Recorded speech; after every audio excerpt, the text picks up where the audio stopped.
अफवाज पाकिस्तान में multi domain operation, जंगी महज पर कामयाबी की जमानत। अफवाज पाकिस्तान मल्टी डोमेन ऑपरेशन के लिए भरपूर तैयारी में मसरूफ है। मल्टी डोमेन ऑपरेशन में फिजाई, जमीनी, साइबर, इलेक्ट्रॉनिक और वॉरफेयर शामिल। इंफॉर्मेशन ऑपरेशन को दुश्मन के खिलाफ मरबूत अंदाज में इस्तेमाल किया जाता है।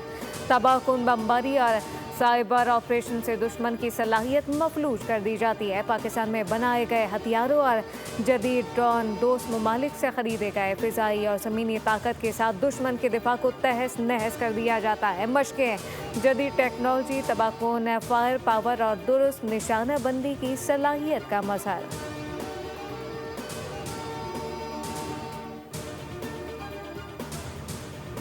किसी को मुल्क और इदारों के खिलाफ गुफ्तगू की इजाज़त नहीं देंगे। तोड़ फोड़ और फसाद के बगैर एहतजाज पर एतराज़ नहीं। पुरअमन एहतजाज की कोई ममानियत नहीं। स्पीकर कौमी असम्बली सरदार अयाज सादिक की मीडिया से बातचीत कहा कि पार्लियामेंट में आकर आवाम के मसाइल हल करने के लिए काम करें।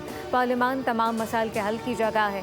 अपोजिशन लीडर ठीक बात करते रहेंगे तो फ्लोर मिलता रहेगा।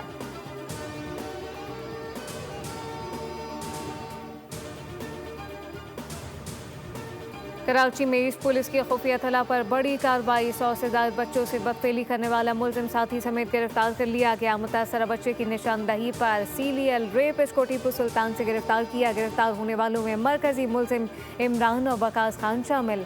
पुलिस को 2020 से 2025 तक 7 शिकायत रिपोर्ट हुए। तमाम केसेस में 12 से 13 साल के लड़कों को ज्यादती का निशाना बनाया गया।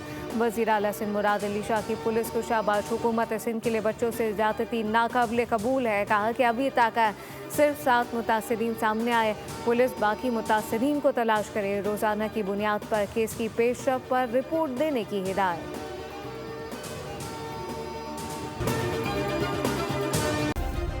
सब्सक्राइब करें और बेल दबाएं ताकि कोई खबर रह न जाए।